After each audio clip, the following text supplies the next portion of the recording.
Históricamente, el cómic de autor siempre ha tratado de buscar un espacio dentro de lo que es el mercado tradicional del cómic estadounidense.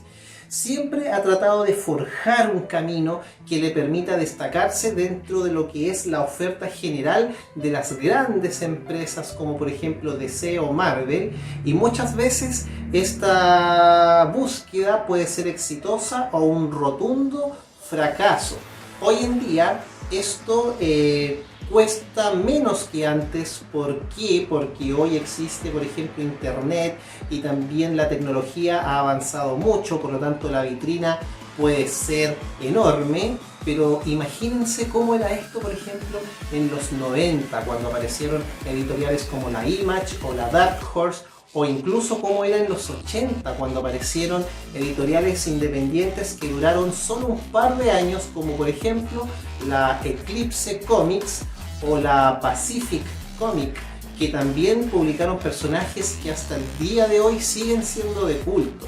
Pero hoy vamos a hacer una reseña sobre Nexus, que fue publicada por la First Comic, que fue una editorial independiente también desaparecida, pero que dejó personajes para la posteridad, como por ejemplo Nexus, que fue un personaje creado por Steve Rude y Mike Baron, creado en el año 1981, pero que la editorial Tebeos S.A. publicó en el año 1988 en España, ejemplares con las cuales nosotros conocimos a este personaje acá en Chile, y hoy día vamos a hacer una reseña sobre este personaje, más que nada para tratar de entender cómo eran las propuestas del cómic de autor estadounidense en esa época. Nosotros en su momento revisamos a Rocketeer, dejamos el link abajo también en la descripción.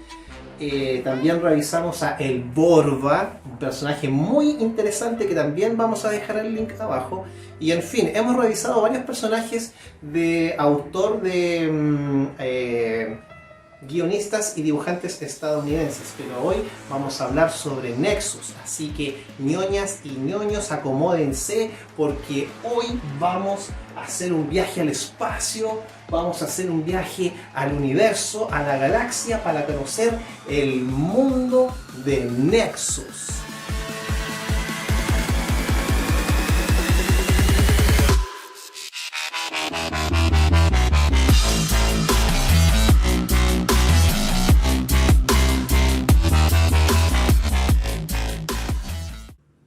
Nexus es un personaje creado por Mike Baron y Steve Rude en el año 1981. Sus aventuras transcurren 500 años en el futuro y sus historias mezclan componentes del género de la ciencia ficción y los superhéroes. Podríamos decir que en cierta forma concentra influencias de toda una tradición que abarca Flash Gordon, Buck Rogers, Star Wars y Superman, pero con un estilo muy característico, con una influencia estética muy ochentera. Su primera aparición ocurre en Nexus número 1, serie en la cual se cuenta su origen para posteriormente pasar a una serie regular que ganó muchos premios debido a su originalidad tanto en guión como en dibujos. Se publicó bajo el sello First Comics, editorial desaparecida que en los 80 se destacó por sacar material alternativo con conceptos del género de autor. El alter ego de Nexus es Horatio Helpo, persona que sufre constantemente de ataques mentales, los cuales debe calmar mediante la inmersión en un tanque que contiene un líquido transparente. Más adelante se descubre que dicho líquido es la sangre de Merc, el último sobreviviente de una raza extinta, por lo que Nexus suele soñar con asesinos de dicha raza alienígena. En su infancia, Nexus asesinó a su padre influenciado de mala manera por Merc, hecho que lo atormenta durante toda su vida. El hogar de Nexus es la luna de Yulum, lugar que transforma en refugio de personas oprimidas, perseguidas y refugiados políticos que encuentran en este lugar un espacio donde cobijarse. Con el tiempo, estas personas se organizan y fundan una república con representantes políticos. Ya, vamos a comenzar entonces con esta reseña de Nexus, personaje que fue publicado por la editorial española Tebeos S.A., que tenía los derechos de First Comics. En términos de diagramación, si ustedes se fijan, esto es súper sencillo. Acá, por ejemplo, le ponen el título de la historieta ahí abajo, sin más explicación, y listo. Y nada más. Y el precio, el número arriba, y eso. Y sería, y digamos, esto es como una diagramación que la desmarca mucho de lo que era la DC, que en esa época también la diagramación de la DC siempre traía aquí, por ejemplo, algún título o un llamado que a uno lo dejaba intrigado con saber qué iba a ocurrir adentro. Pero aquí, como ustedes pueden ver, esta es tiene como la estructura clásica del cómic español, que por ejemplo tuvo Forum y 5, que por ejemplo trae ahí el clásico artículo, trae la sección de cartas, trae publicidad de otras publicaciones también de First Comic, y básicamente es una publicación como bien estándar, pero la gracia radica en el contenido. ¿Por qué? Porque en España y también acá en Chile, antes de que apareciera esta publicación, yo creo que hubiese sido muy difícil que uno hubiese sabido de la existencia de este personaje Nexus. ¿Por qué? Porque no es un personaje masivo, de hecho es un personaje que corresponde a una línea editorial enmarcada dentro del género de autor, así que no es un personaje que sea conocido al nivel, por ejemplo, no sé, de Batman o Wolverine. Así que en ese sentido, yo por ejemplo cuando era muy chico conocí a este personaje. De hecho yo estaba en la básica y este personaje yo lo conocí porque recuerdo que tenía un compañero que le compraban esta revista de Nexus y a veces me las prestaba y yo obviamente lo leía, y ahí me quedó grabado el personaje en la retina. Y hoy, siendo adulto, cada vez que veo algún ejemplar trato de adquirirlo, porque yo tengo entendido que en España se publicaron 12 números de esta serie y yo no tengo los 12 números, tengo solo algunos ejemplares. Hay algunos que están muy maltratados, pero eso es básicamente porque he podido adquirirlos de segunda mano y el paso del tiempo obviamente va dañando algunas revistas. Ahora, esta serie ya, hay que decirlo, parte mal.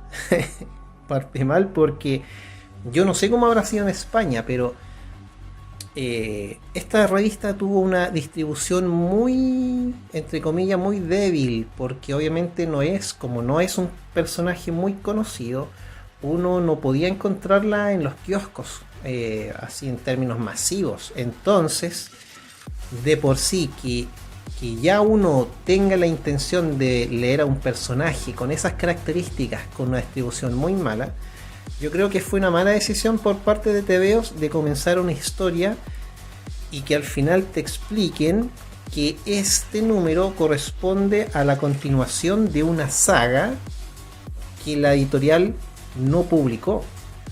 Entonces, claro, uno queda colgado porque acá, por ejemplo, te explican que antes de que en Estados Unidos publicaran a Nexus a color, antes de la etapa a color, se publicó una etapa en blanco y negro donde se contó el origen de Nexus. Entonces, claro, uno como lector compra el número 1 de un personaje que uno no conoce en los años 90, donde no existía internet, por lo tanto uno no tiene referencias de este personaje, y uno parte leyendo y sabiendo al tiro que el origen no, por lo menos no te lo van a contar acá. No sé si me explico.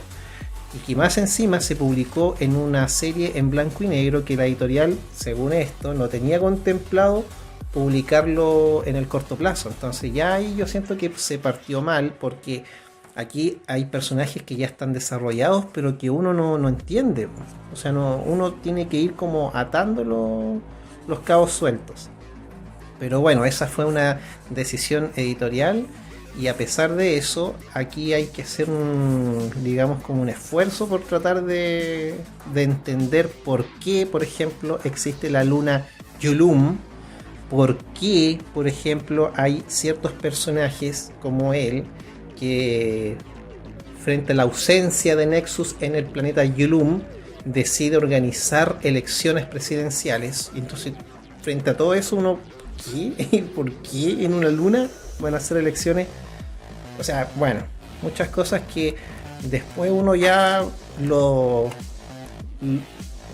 deja de lado y en pos de continuar con la historia. Pero en general, considerando que esto es material de los años 80, el dibujo es bastante interesante. Las historias son de Mike Byron y los dibujos de Steve Rude. Si tuviera que mencionar cosas positivas, yo diría que las cosas positivas tienen que ver con el aspecto cinematográfico, pero más que cinematográfico en el sentido como de plantear una propuesta que hace que uno como lector quede con la sensación de que está viendo una serie animada, porque hay muchas secuencias de viñetas que son muy gráficas, como esas, por ejemplo, o acá en el número 1 me acuerdo que había una secuencia muy interesante igual, a ver si está por acá. Entonces yo creo que la fortaleza de Nexus radica en la propuesta de viñetas, o sea, en el desarrollo de viñetas sin la necesidad de... Aquí por ejemplo. Sí, aquí por ejemplo tenemos este personaje que está mirando hacia Nexus y después dice, no, espérenme. Entonces todo eso por ejemplo es se va jugando con los tiempos, se va jugando con el fondo, con la exposición del dibujo a la vista, en la retina.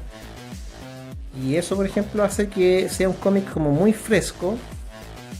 Aquí, por ejemplo, hay otra secuencia donde los personajes se van alejando y luego aparece un robot y se roba una espada. Pero esas son, por ejemplo, secuencias que no tienen diálogos.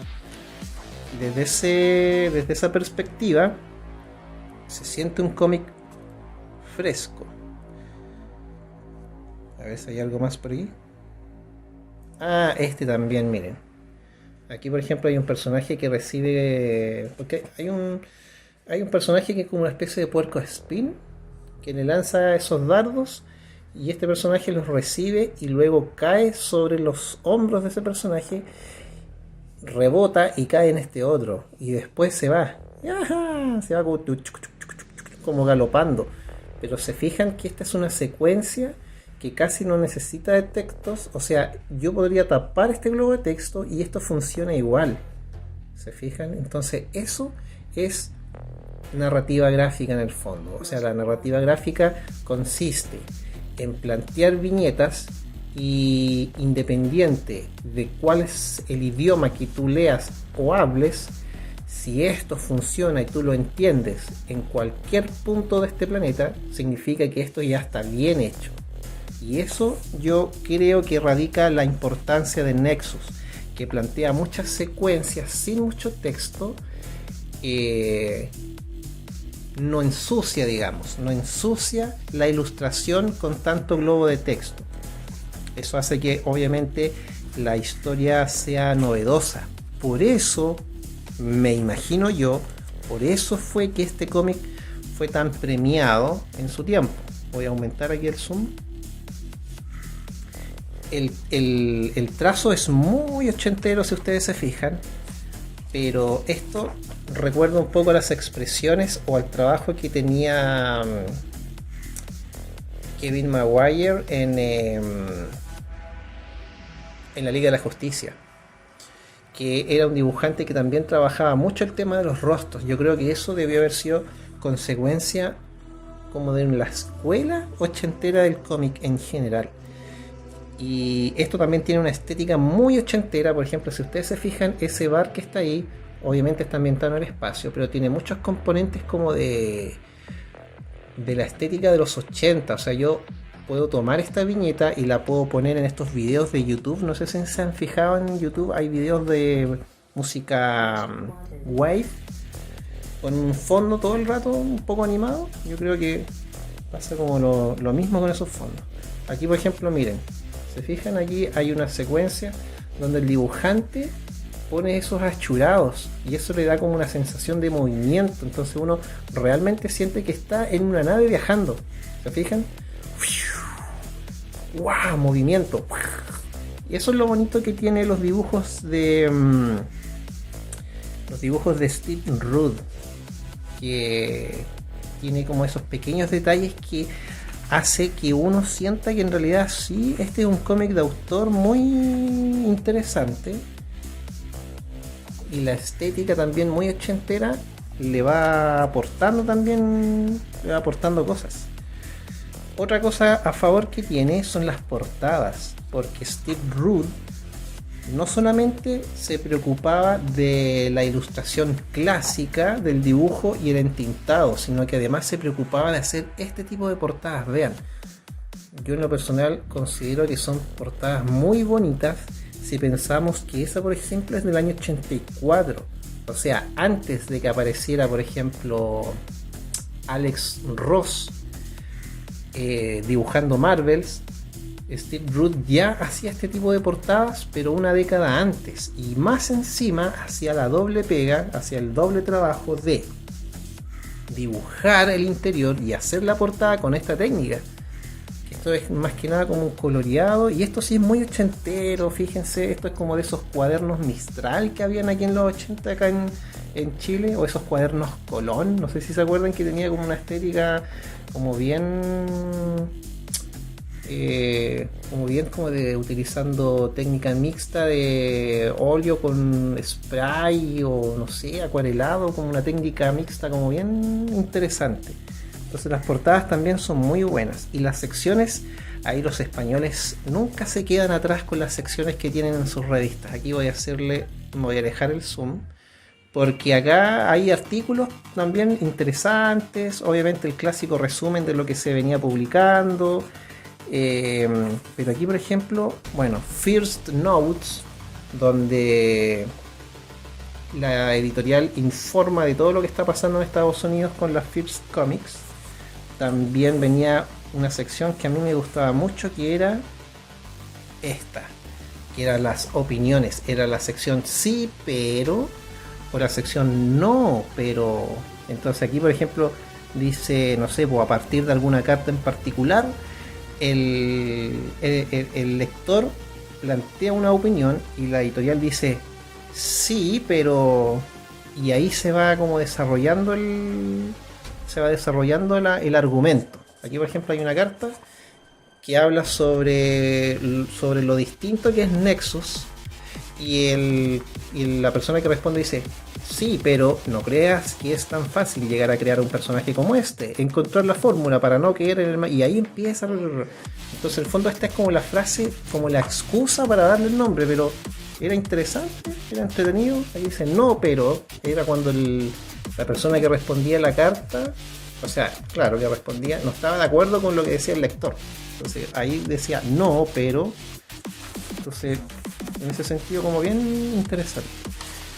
First Crónicas también, donde se van mencionando, por ejemplo, algunos aspectos de los personajes de First Comic, y obviamente las fichas de los personajes de una editorial que después desapareció, así que desde el punto de vista histórico también es interesante tener aquí fichas de personajes que ya no existen, como ese, por ejemplo, que es Evangeline. ¿Quién es Evangeline? Aquí aparece. Y el correo, un clásico. ¿Ven? Y bueno, eso básicamente es AE Nexus, un cómic muy interesante.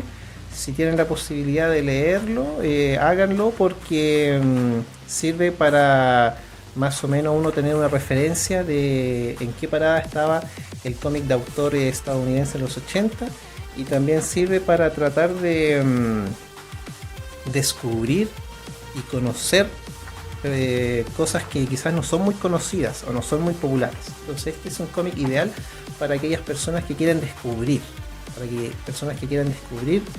cosas novedosas. Ahí está Nexus.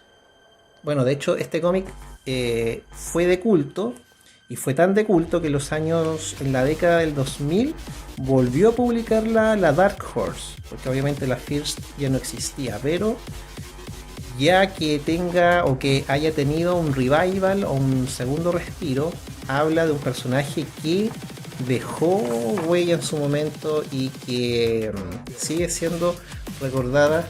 ¡Qué silete!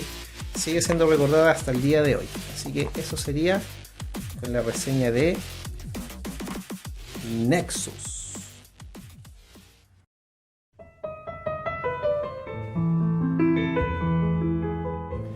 Bueno, y a modo de conclusión, ¿qué podemos decir de Nexus? Que es un cómic muy interesante. Obviamente es una historieta hija de su época, de su década, de la década de los 80, porque obviamente si uno analiza Nexus hoy en día con los ojos del año 2021, obviamente que no se le puede hacer justicia si consideramos que esta fue una historia hecha en los años 80. En ese sentido podemos decir que si lo medimos con la vara de hoy, del año 2021, bueno, obviamente que las historias se nos puede hacer un poco corta, la construcción de los personajes quizás no está tan bien desarrollado, hay algunas lagunas dentro de los guiones que de pronto uno puede estar leyendo y de pronto se pasa de una situación a otra y deja algunas cosas sin desarrollar en cierta medida. Así que obviamente si hay alguien que a lo mejor más que juzgar en términos artísticos lo que es este cómic hoy en el año 2021, yo creo que lo mejor es tratar de leerlo y de disfrutarlo con la prisma de la década de los 80, porque en ese sentido ahí sí se siente un cómic fresco, se siente un cómic novedoso, de acuerdo a lo que estaba ocurriendo en la década de los 80. Este es un cómic que sí viene un poco a cambiar lo que estaba pasando en esa época. De hecho, hay que pensar que esto se publicó antes de Crisis en las Tierras Infinitas, antes que la DC, como se dice vulgarmente, antes de que la DC se pegara la despailada y dijera tenemos que hacer cómics con ciertos tintes de cómic de autor. Ahí obviamente es donde aparece Frank Miller, Alan Moore, y aparecen publicaciones como por ejemplo Watchmen, Año 1, etc. Pero esto corresponde a historias creadas 4 años antes de todo eso. Entonces desde ese punto de vista podemos decir que esto fue una vanguardia en ese sentido. Fue una vanguardia que abrió la puerta para que las editoriales grandes de pronto pusieran ojo en lo que estaba pasando en el mercado del cómic de autor y en cierta medida permitió que estas editoriales se actualizaran y que obviamente modernizaran también a sus personajes. Así que desde ese punto de vista este es un cómic que tiene mucho mérito.